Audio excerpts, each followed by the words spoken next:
spent a lot of the day putting out fires, jumping from one disaster to the other. Despite earlier claims that no one was hurt, the missile barrage on 2 military bases in Iraq came in response to the drone strike that killed Iran's most powerful general. More than 26 million Americans have filed for unemployment just over the last 5 weeks.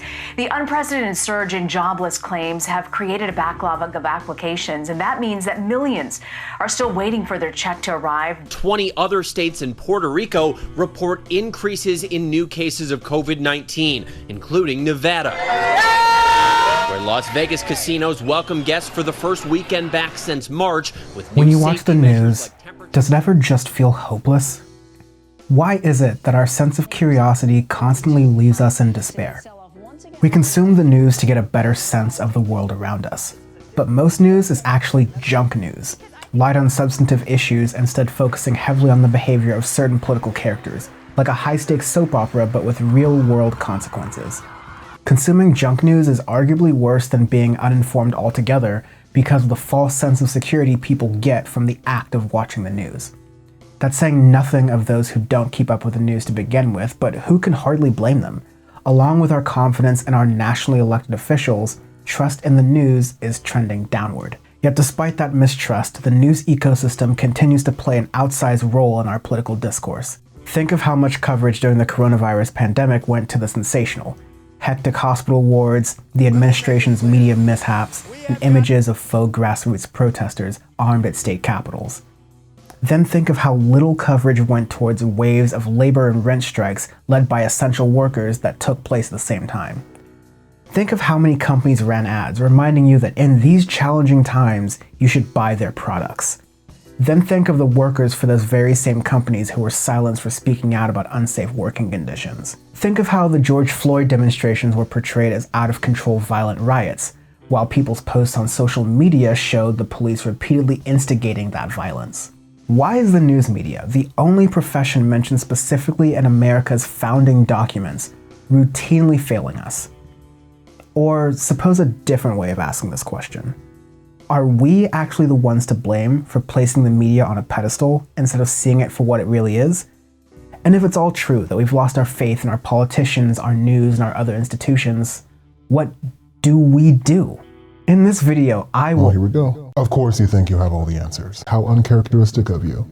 Who are you? Obviously, I'm you. Obviously, we're us. Okay, sure, I get it, but like, why are you here and there? Cause I sense a meltdown, and I've waited 4 years and more than 20 videos for it. Okay, making these videos is harder than it looks, man. Can you just let me get into it before you completely derail me? If you're already cracking under the negative voice coming from inside your own head, you aren't set up for the comments, mate. Act 1. This is Chris Cuomo. Among other things, he is the anchor of CNN's primetime evening show. Also, his brother is currently the governor of New York State, and their dad was the former governor who is currently getting a bridge named after him. I will get to why this closer relationship between those in power and those who report on power should probably be more of a cause for concern later, but maybe you already know who Chris Cuomo is and you have strong opinions about him. Maybe you don't know who he is. So why not hear Chris Cuomo's opinion of Chris Cuomo? I don't like what I do professionally, I've decided. I don't value indulging irrationality, hyperpartisanship. I don't think it's worth my time anymore. I don't want to spend my time trafficking in things that I think are ridiculous. I don't want to spend my time on television talking to Democrats about things that I don't really believe they mean. And I don't want to spend my time talking to Republicans about them parroting things that they feel they have to say. And analyzing a president who we all know is full of shit most of the time by design.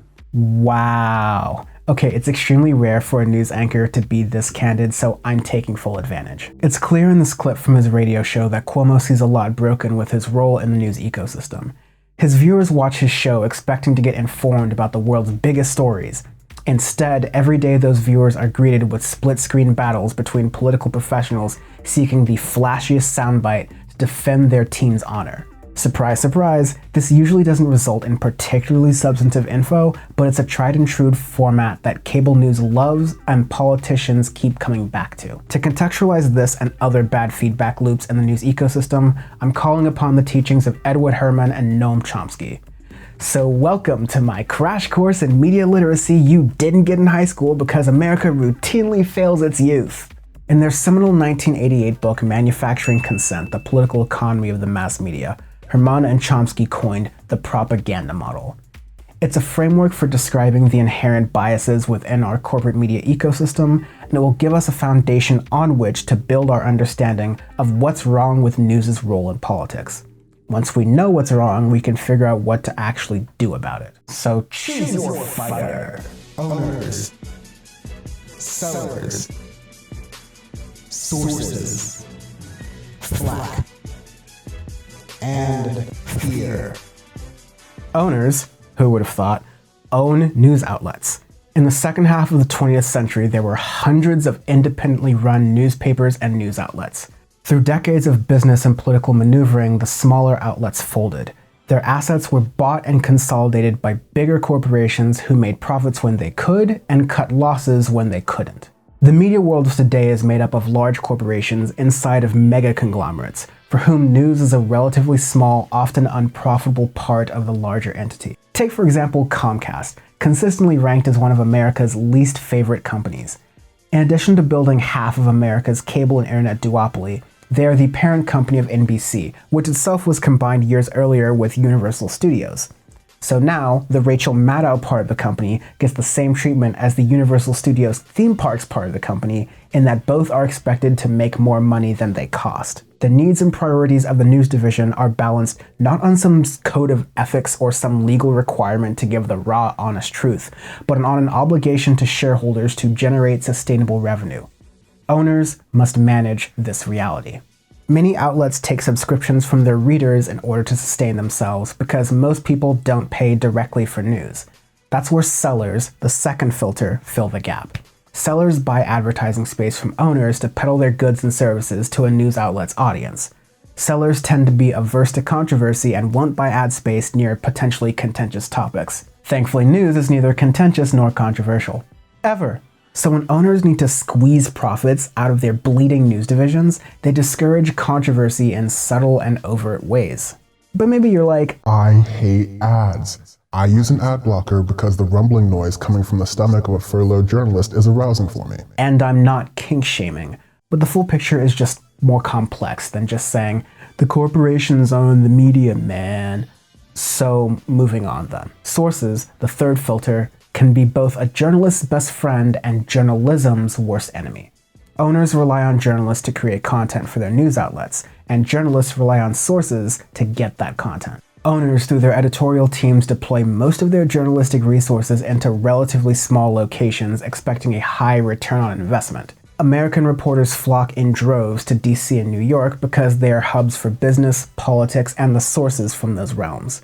A savvy journalist can tell when a source is just giving them spin, but a savvier source knows how to use the media as a tool to spread their message. Sources and journalists can end up fostering friendly relationships that taint what should be a journalist's objective analysis. You know, like if your brother happens to be one of the most powerful politicians in the country. And the concentration of the news media in so few places means that our press disproportionately echoes the lifestyle of a college-educated cosmopolitan city dweller as opposed to like literally any other type of person.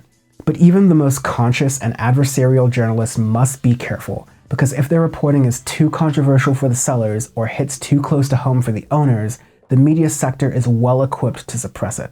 Flack, the fourth filter, refers to targeted campaigns to disparage, discredit, and condemn a person in the media until their reputation is tarnished.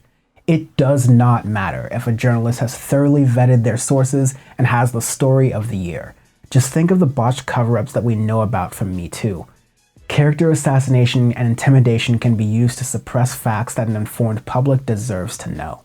The fifth and final filter in the propaganda model is fear.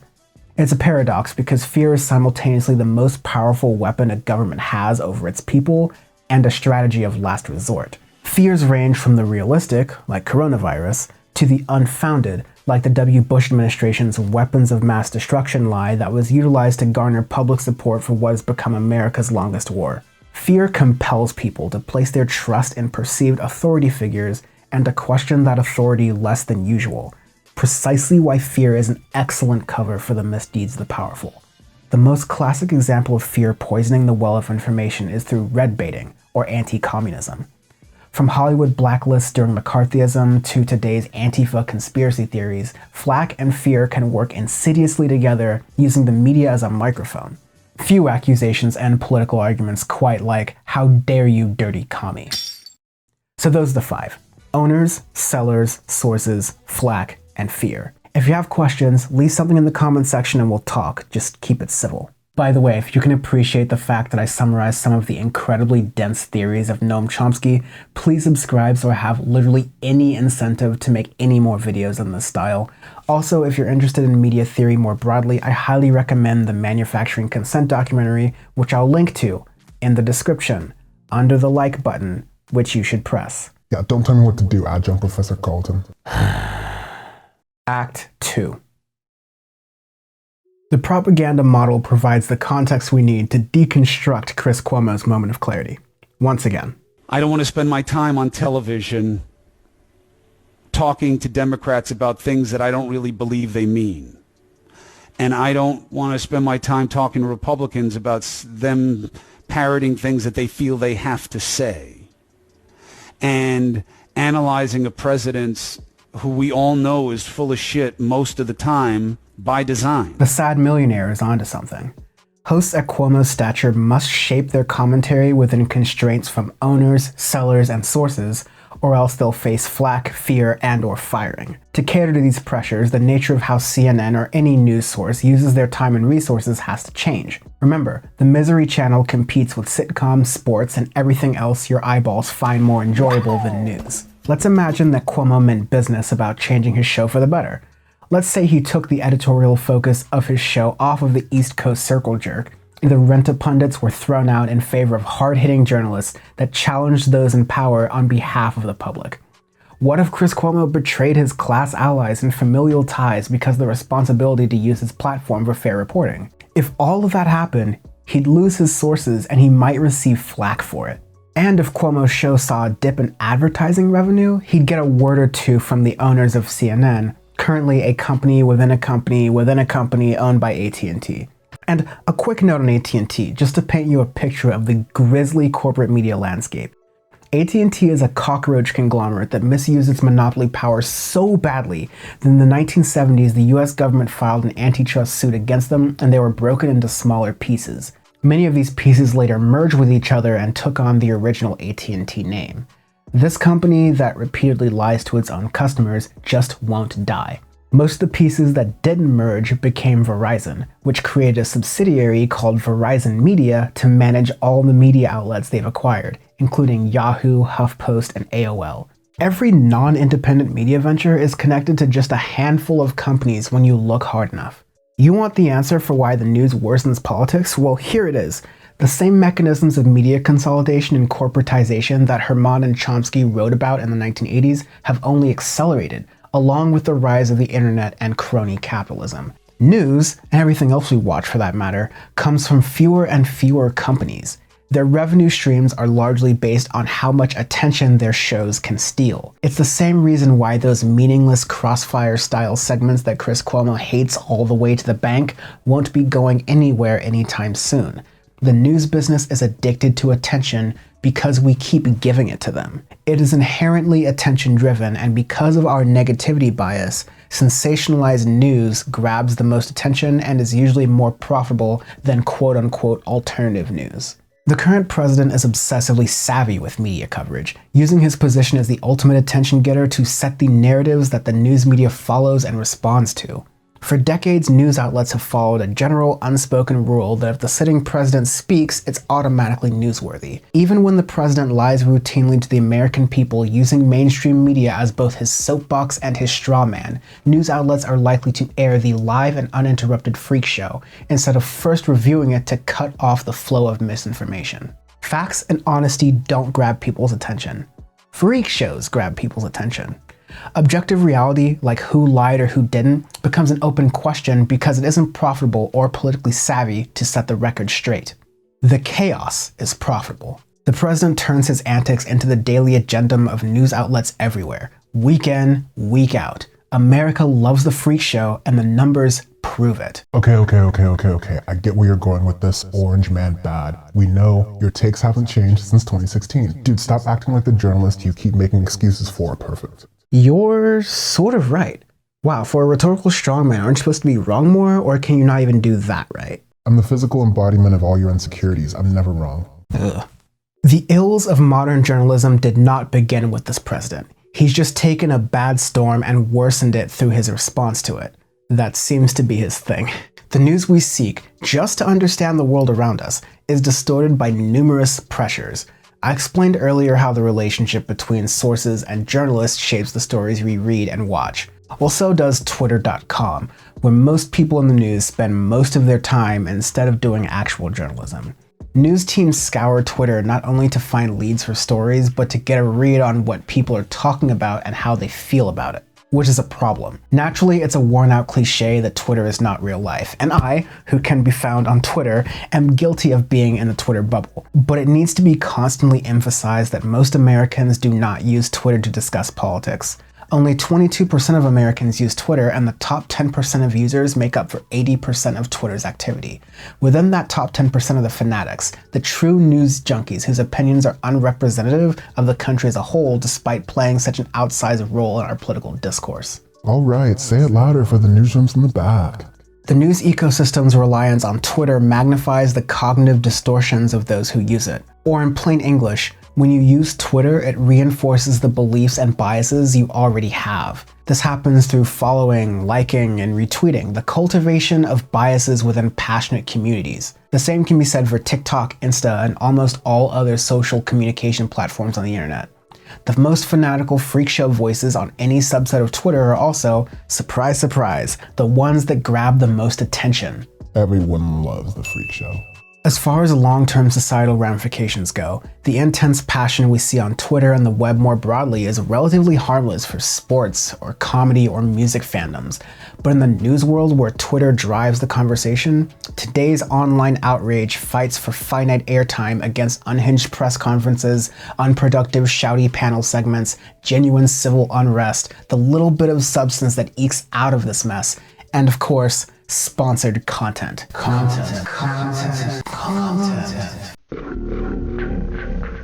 Adding Twitter outrages to an already tumultuous timeline is a recipe for the disaster that we keep waking up to every day. From attention-driven clickbait to performative punditry to the 24/7 stream of negativity being pinged to our phones, the modern news ecosystem is profoundly toxic. By focusing only on a small, eye-catching sliver of current events, we get a distorted and incomplete view of the world we live in. That's why in the beginning of this video, I use the term junk news to describe the news we're watching.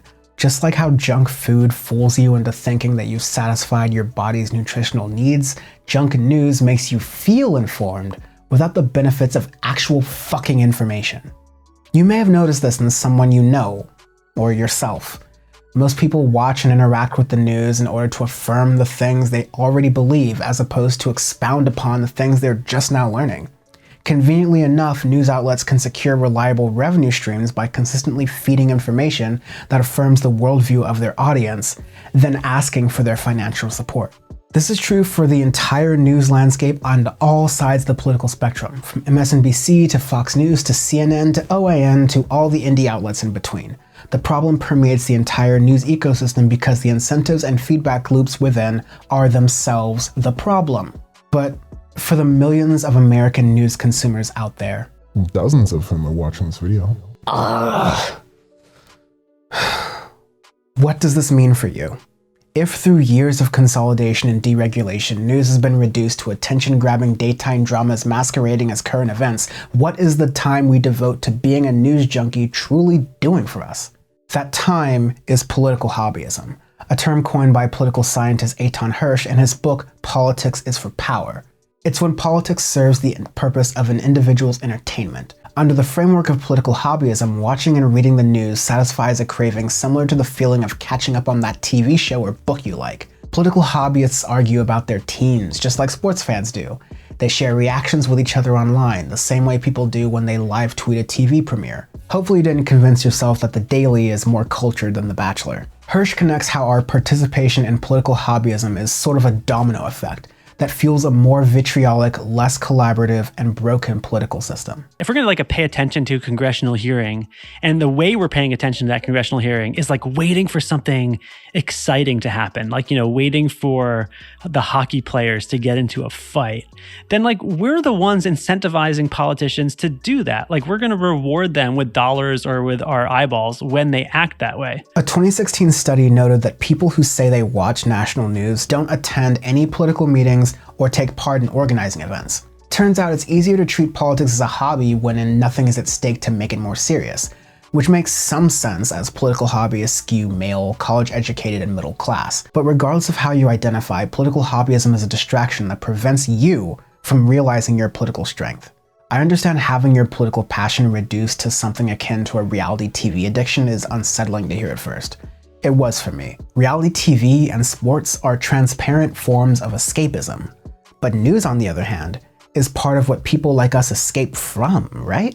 Ugh, I'm Dan. I'm just so noble. I don't just cocoon myself with frivolous entertainment. I afflict myself with information overload because I'm a good sheep. How could I be the problem? You are cringe. The premise of this video is about how us news consumers are a very small part of a much larger dysfunctional system. Today's news ecosystem is optimized for attention and revenue, not for keeping the public well informed. The owners, the sellers, and sources benefit from the system, while us news addicts are lost in our trance, getting our fix off the cheap shit. The world we're facing today demands more from us than passively addressing politics on social media.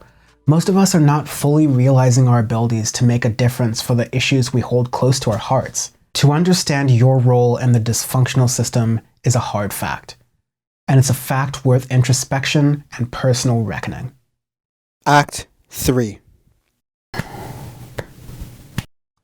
So Dan, is this the video where you finally realize that your half-hearted efforts at political change have been completely pointless? Like look at yourself. You agonize over the DC soap opera when it's completely out of your hands. You make paltry donations to long-shot political candidates and causes that aren't even in your state. Like what are you actually doing to make a difference? You're a decent at best foil for this bubbly know-it-all online persona, but you're a fucking downer. Yes, I could be doing better, but whatever this is better than being irony poisoned into complacency. It's better than my only political contributions being put downs and whining with no action to stand behind it. It's better than... What are you writing? Oh, this right here? What is that? Oh, nothing, just a little reality check for you. You call making content for political nerds action? You drop this, King. You're just another madman aimlessly shouting in the park square of YouTube. Face it, you don't help anyone's cause. Okay, if we're talking about what's not helpful for the cause, it's people like you who act above it all. Riffing with your mates online about the world being doomed might be self-satisfying, but it's less productive than even political hobbyism. It's not even a good way to cope. Well, that's just entirely wrong. It's easier to mouth off from the sidelines than to put yourself on the front lines. Oh, and here's a reality check. Ease off the alcohol. Really low, man. You're telling me I've got the alcohol problem. Hey, you shut the fuck up.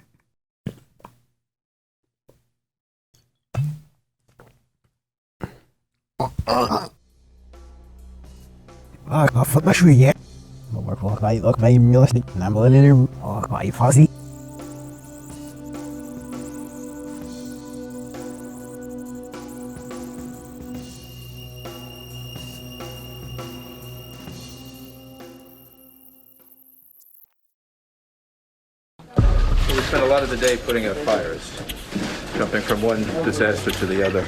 So, we're back at the start of the video, but with more clarity now. Our awakening to our broken media ecosystem, decades in the making. Hopelessness, despair, and anger across the land. A confirmed suspicion of the many meaningless forms of political engagement. And a new meaning to the phrase, I hate myself. We've learned a lot, like how money and power dictate the news we consume and what news we don't. We've learned that without a less rapacious business model, the addiction-driven news ecosystem is largely out of our control. And we've learned how constantly consuming junk news harms our political impact. All of that takes us to our last question. Is there anything we can do about this? Can we channel our passion for politics into making a real difference? Where does one start such a thing? When I first asked myself these questions, I freaked out, but I found some answers. Oh, fuck him up. This is Jane McAlevey, a master in grassroots organizing. Neither online petitions, nor Twitter campaigns, nor basic canvassing, nor so-called mobilization match the political power needed for this moment. Fortunately for us, McAlevey knows firsthand about cultivating people's anger and hopelessness into tangible, people-powered movements. She began her organizing career in high school. In college, she was elected president of the State University of New York's Student Union, where she mounted a campaign to pressure that university system to divest from apartheid-supporting companies in South Africa. At the time, it was the largest divestiture any organization had made. She's been doing this since she's been old enough to drink, y'all. In her book, No Shortcuts, she details strategies for organizing in today's new Gilded Age, a time when extreme income and wealth inequality are met with pervasive methods of quashing dissent. Moving from political hobbyist to organizer involves truly reorienting yourself from being an extremely online news junkie to something faster, stronger. First, she warns about getting complacent with the idea of mobilizing as opposed to the real work of organizing. Mobilizing is when you motivate a group of people to take a one-time action, like an election, a protest, or a union vote. Organizing, on the other hand, is when you build strong, lasting movements that repeatedly show up to assertively demand change. You can't just become an amazing organizer overnight, though. You must develop the discipline of one. Honestly, you can't do that from just watching a video online, but while I have your attention, I'd like to emphasize McAlevey's points on organizing with empathy. I am looking for people who genuinely believe that ordinary people have high intelligence and can think. People will see through someone who doesn't really believe in them in about 5 seconds from their facial expressions. I start out every day genuinely believing that people can make radical changes in how they think about and see the world. But if you don't respect where they're coming from, what shaped them, how they got there, and deeply appreciate that, and then have a theory of how to help them shift from maybe having the wrong idea of who's to blame for the pain in their lives. Like, if you can't look at someone and imagine where they might be based on the fact that most people want to have clean water, a safe planet, a decent job, nice neighbors, and fairness, then you've got a problem to begin with. You're not going to be a good organizer if you don't genuinely love ordinary people. That's different from the way online discourse has trained us to respond. In professional politics, the only kind of politics mainstream media tends to model, we're taught to argue on the merits of a policy proposal. We're conditioned to believe that the most sound, politically feasible policies are what win the day, when we know that in reality, Americans most often root for their political party/team to look good on TV. If you try grassroots organizing for even a minute, you'll realize that this approach doesn't translate in one-on-one conversations with people. This new terrain might seem like a barrier to building coalitions at first, but it's actually key to helping you break past partisan barriers you never thought possible. The different landscape means you won't be fighting Team Republican versus Team Democrat when you talk to regular people. It means listening more than you speak and helping people reach conclusions on their own instead of telling people why you're right. When you meet someone where they're currently at, you signal to them that you care and can be trusted without them knowing which party you actually prefer. You can build a type of solidarity that holds stronger than any one person's political leanings. Making a difference locally involves 3 key components, and yes, I really do like breaking things down into steps. 1. Identify a problem area. 2. Find an organization. And 3. Exercise your power. To identify a problem area, use the internet and local news sources to figure out what pressing issues are facing your community. Topics they cover should feel, naturally, closer to home as opposed to national news. Now, to be fair, the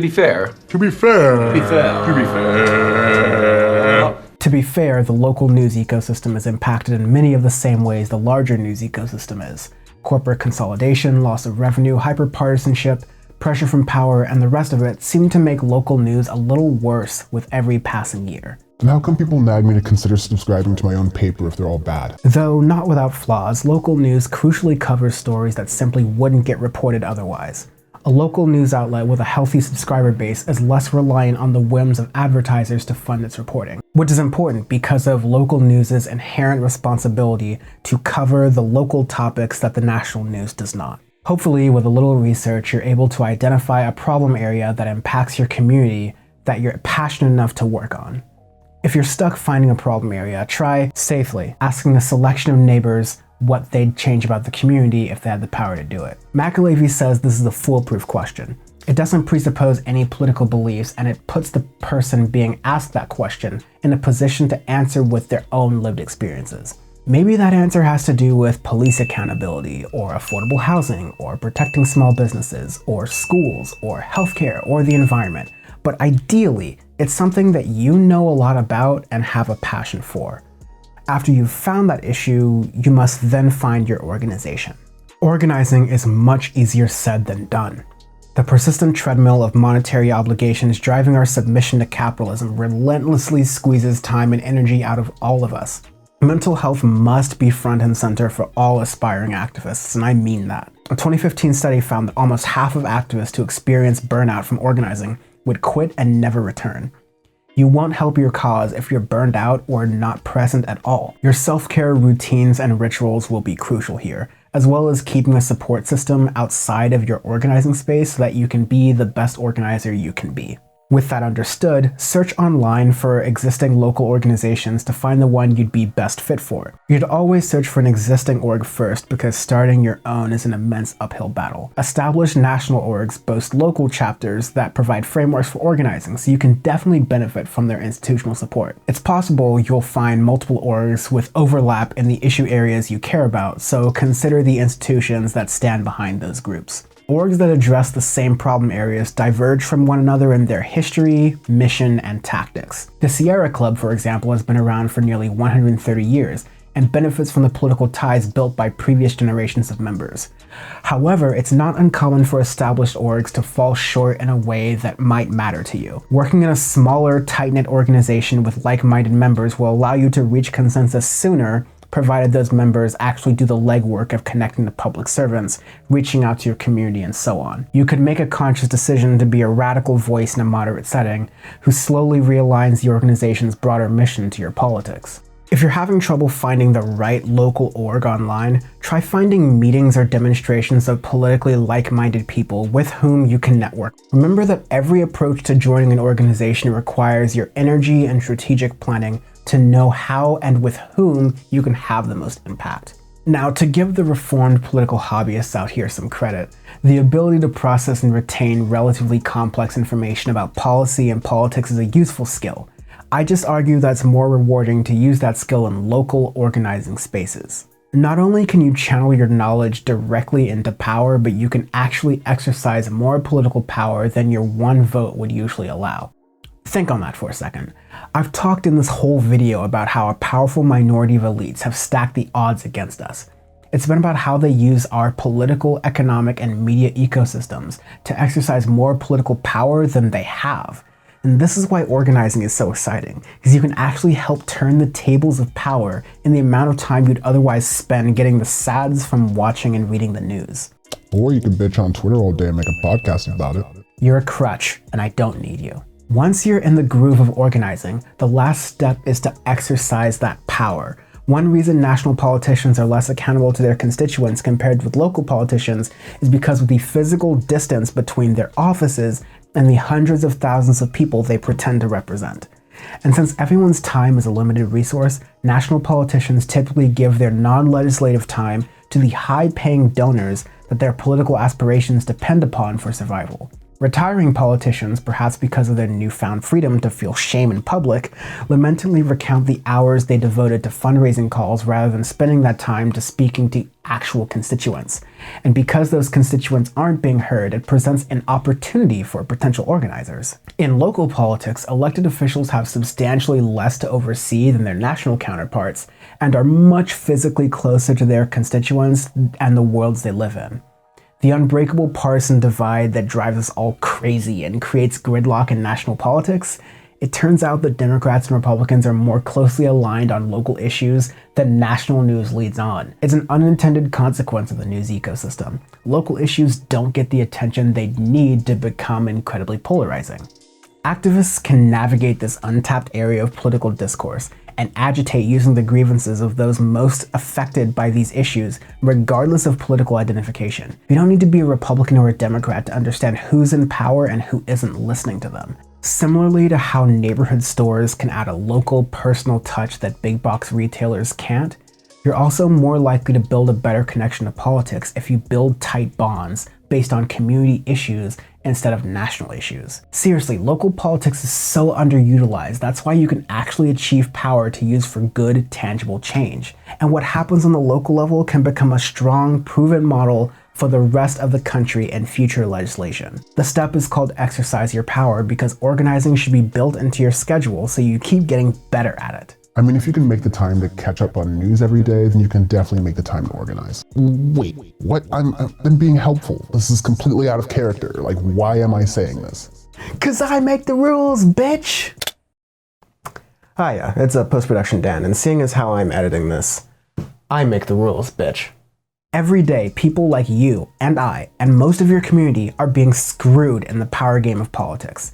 The news ecosystem is an endless trench of outrage and attention. News fatigue happens when we become too passive and numb to the chaos in the world around us. But that chaos and this moment call for more than apathy. People around the world are rising up to see the urgency of this moment. Join them. The powerful aren't coming to save you because they're hoarding that power in the first place, which means we have to fight for that power ourselves. So tell me, what first step will you be taking tomorrow?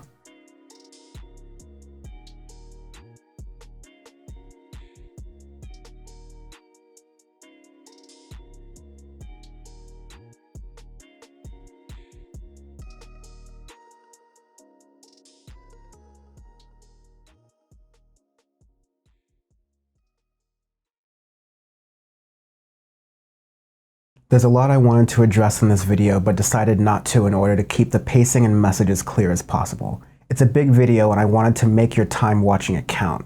Nevertheless, I would like to speak to a few things directly. DFTI 20 is the end result of my long-standing desire to contextualize the role of news in our society and in our psyche. I tapped into 3 buckets of wisdom: the books I listed in the video, my own successes and failures from working at the grassroots level in organizing spaces, and my vantage point from within the news ecosystem. Nothing I said is meant personally. I made it clear that I'm talking about the need to address a broken system that is larger than any one entity's actions.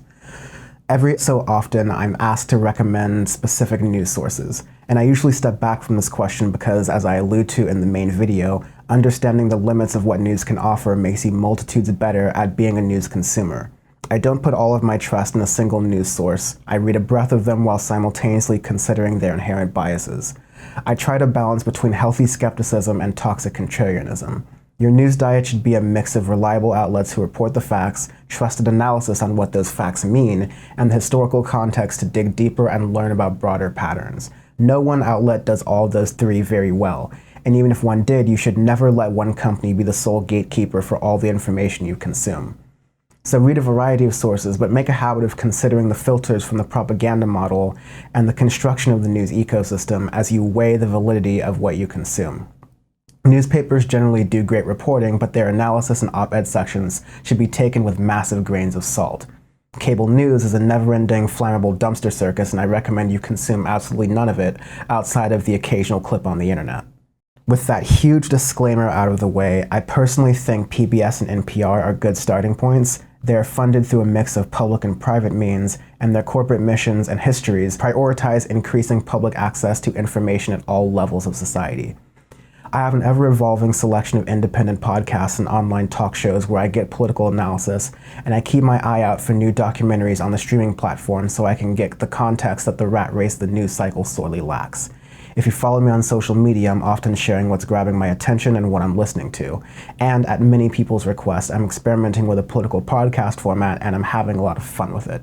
So I'll link to those episodes in the video description, and I could really use the feedback on what to do with it, so talk to me. Lastly, 2 major events happened in my life during the production of this video that underscore much of its message.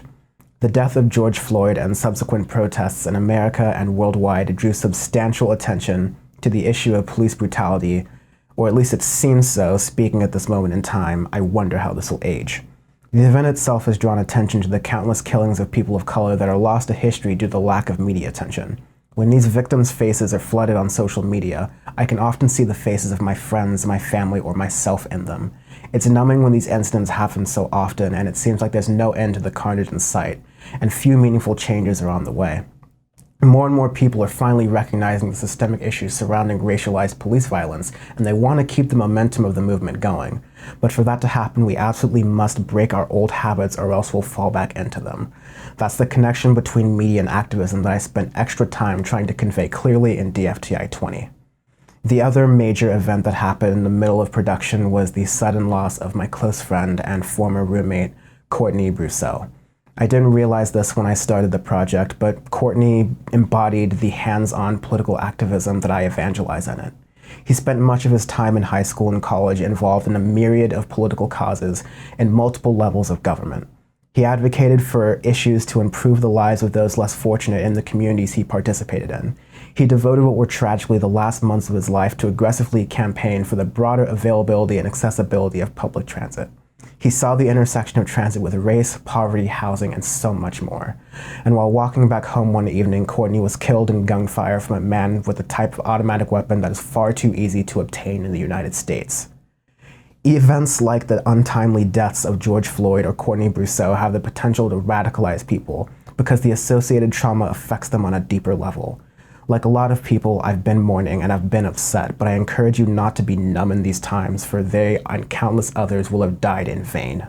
The process of learning for this video helped give me a new sense of direction, and I hope watching it inspires something similar in you. Please don't fall back into complacency after this moment. Be accountable to yourself and to others. Find something to work on today, tomorrow, or sometime this week. Resolve to be more politically active offline and to create the change we want to see in our communities. Because the future won't wait. And to be honest with you, it'll be really bleak without your help. At the very least, don't say I didn't try to warn you.